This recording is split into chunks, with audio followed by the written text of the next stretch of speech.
Michael Beebe was not the kind of man people feared. In fact, to most who knew him, he appeared calm, ordinary, and almost forgettable. He lived a quiet life, blended into his surroundings, and never showed signs that would immediately raise alarms. But as history has shown again and again, some of the darkest crime stories begin with people who look the most normal. This is the story of Michael Beebe, a case that slowly unfolded, layer by layer, revealing a disturbing truth hidden behind a carefully maintained facade. Early life and background. Michael Beebe grew up in what many would describe as a typical environment. There were no dramatic headlines attached to his childhood, no public records suggesting extreme violence early on.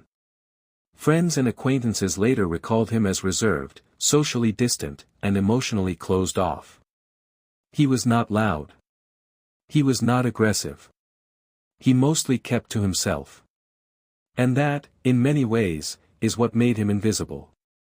As he grew older, Michael struggled to form deep personal connections.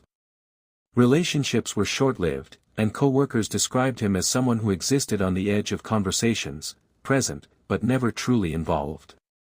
This isolation would later become one of the most important psychological elements of the case. A life that looked normal. From the outside, Michael Beebe's life appeared stable. He had routines, responsibilities, and a daily structure that made him look functional. There were no obvious signs of chaos. No frequent police visits. No violent outbursts in public. But investigators later discovered that this normal life was carefully constructed. Behind closed doors, Michael was battling intense inner conflicts, frustration, resentment, and emotional detachment. People close to him noticed subtle warning signs only in hindsight. Sudden mood changes. Withdrawal from social life. An obsession with control. A growing disconnect from reality. At the time, these signs were ignored or misunderstood. The first red flags. The first red flags didn't come from violence, they came from behavior. Michael began cutting himself off completely. He avoided family, ignored friends, and spent long periods alone. His communication became cold and mechanical. Those who tried to reach out were pushed away. What no one realized was that something inside him had already started to fracture. Psychologists later explained that individuals who commit serious crimes often experience a long internal breakdown before any external action takes place.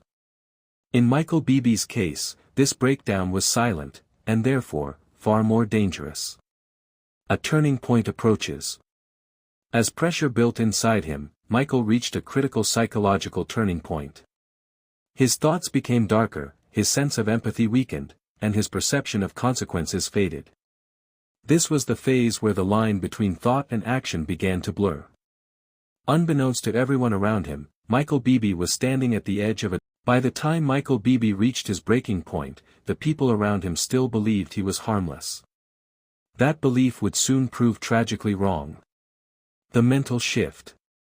Investigators later confirmed that Michael's mindset had changed drastically in the months leading up to the crime. His thoughts became obsessive, repetitive, and violent in nature. He felt ignored by society, misunderstood by those around him, and powerless in his own life. Instead of seeking help, Michael turned inward. He began spending hours alone, replaying imagined scenarios in his mind. These were not random thoughts, they were carefully structured fantasies in which he was finally in control. Psychologists describe this stage as cognitive rehearsal, where a person mentally prepares for an act long before committing it. Michael was no longer just thinking. He was planning. Preparation and warning signs. Small but significant actions began to surface. He changed his daily routines without explanation. He became unusually secretive. He researched disturbing material late at night. He showed a cold detachment when discussing violence in general conversations. To outsiders, these behaviors seemed insignificant. But together, they formed a pattern. A dangerous one. Michael Beebe was quietly preparing himself, emotionally and mentally, for what he believed he had to do. The day everything changed. The day of the incident began like any other. No dramatic scenes. No visible panic. Michael went about his routine with an eerie calmness. Witnesses later described him as quiet but focused. Inside, however, his emotions had shut down. Fear, guilt, and empathy were replaced with a numb determination. This emotional shutdown is common in serious violent offenders. It allows them to act without hesitation. At a certain point that day, Michael crossed an invisible line. Once crossed, there was no turning back. The crime unfolds. Details of the crime shocked investigators. The act was not impulsive. It was deliberate. Every step showed signs of premeditation. Michael did not act in rage, he acted in silence. The brutality of the crime stood in sharp contrast to the calm, ordinary image people had of him. Those who knew him struggled to understand how someone so quiet could be capable of such darkness. But the truth was simple and terrifying. The quiet ones are often the most dangerous. Aftermath and escape. Following the crime, Michael attempted to return to normal life, as if nothing had happened. This behavior, known as post-offense normalization, is another chilling trait seen in many true crime cases. But mistakes were made. Small details didn't add up. Witness statements conflicted. Evidence began to surface. And slowly, the walls started closing in. The crime scene told a story Michael Beebe never intended to share. While he believed he had acted carefully, investigators saw something else entirely, a trail of silent mistakes. The first breaks in the case. When police arrived, they immediately sensed inconsistencies. The scene looked staged, almost too clean in some areas and strangely chaotic in others. Experienced detectives know this pattern well. It suggested planning, followed by panic. Neighbors were interviewed first. One statement stood out. A witness recalled seeing Michael near the location at a time he later claimed he was somewhere else. It was a small detail, but in criminal investigations, small details often break cases wide open. Digital footprints. Investigators turned to Michael's digital life. What they found was disturbing. Search histories revealed repeated queries related to violence, crime scenes, and how investigations work. Though none of it directly proved guilt, it painted a psychological picture, someone thinking deeply about committing a serious act and avoiding consequences. Phone records placed Michael near the scene during critical hours. The puzzle pieces were slowly aligning. Interrogation room pressure. When detectives brought Michael in for questioning, he appeared calm, almost emotionless. He answered politely, carefully choosing his words. But trained interrogators noticed something off. His timeline kept shifting. Minor changes. Subtle contradictions. Nothing obvious, but enough to raise suspicion. When confronted with evidence, Michael didn't react with anger or fear. He went silent. Silence, in interrogation psychology, can be louder than words. Cracks in the mask. As questioning continued, Michael's composed exterior began to fracture. His breathing changed. His hands trembled slightly. He avoided eye contact when certain questions were asked. Investigators recognized the signs. The calm mask was slipping. At one point, a detective placed a single piece of evidence on the table, something Michael never expected police to have. His reaction was instant. Shock. In that moment, they knew. The turning point. From that point on, the investigation accelerated. Warrants were issued. More evidence was collected. Associates were re-interviewed. Every path led back to Michael Beebe.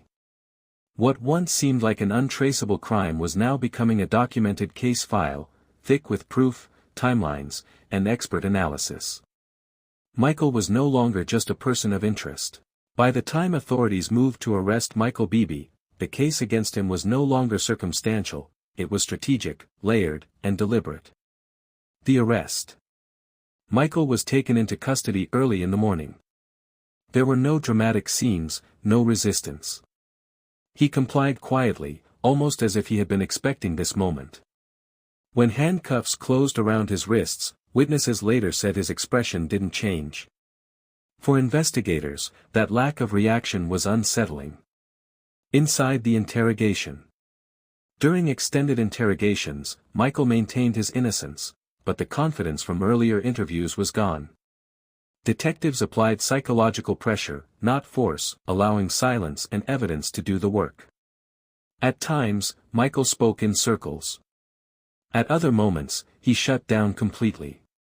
Experts later described this behavior as emotional detachment, often seen in individuals who compartmentalize their actions to avoid guilt. Psychological evaluation. Court-ordered psychological assessments revealed troubling traits. Lack of empathy. High emotional control. Obsessive thinking patterns. A tendency to rationalize harmful behavior. These findings didn't excuse the crime, but they helped explain how Michael could plan and carry it out without visible remorse. The trial begins. When the trial started, public interest exploded. Media outlets dissected every detail, Michael's past, his demeanor, his silence. In court, prosecutors laid out the evidence step by step. Digital records. Witness testimony. Behavioral analysis. Physical evidence. The defense argued reasonable doubt, pointing to gaps and alternative explanations. But the story the evidence told was difficult to ignore. A chilling presence. Throughout the proceedings, Michael rarely reacted. While emotional testimony filled the courtroom, he sat motionless, eyes forward. For many observers, this was the most disturbing part. Not anger. Not fear. Just emptiness. Closing arguments. As the trial neared its end, the jury was left with one central question. Was Michael Beebe a misunderstood individual, or a calculated criminal hiding behind silence? The answer would change lives forever. The trial begins. When the trial started, public interest exploded. Media outlets dissected every detail, Michael's past, his demeanor, his silence. In court, prosecutors laid out the evidence step by step. Digital records.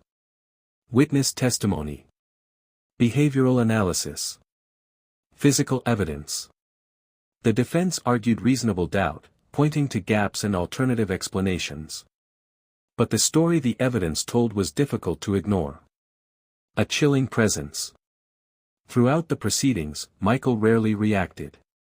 While emotional testimony filled the courtroom, he sat motionless, eyes forward. For many observers, this was the most disturbing part. Not anger. Not fear. Just emptiness. Closing arguments. As the trial neared its end, the jury was left with one central question. Was Michael Beebe a misunderstood individual, or a calculated criminal hiding behind silence? The answer would change lives forever.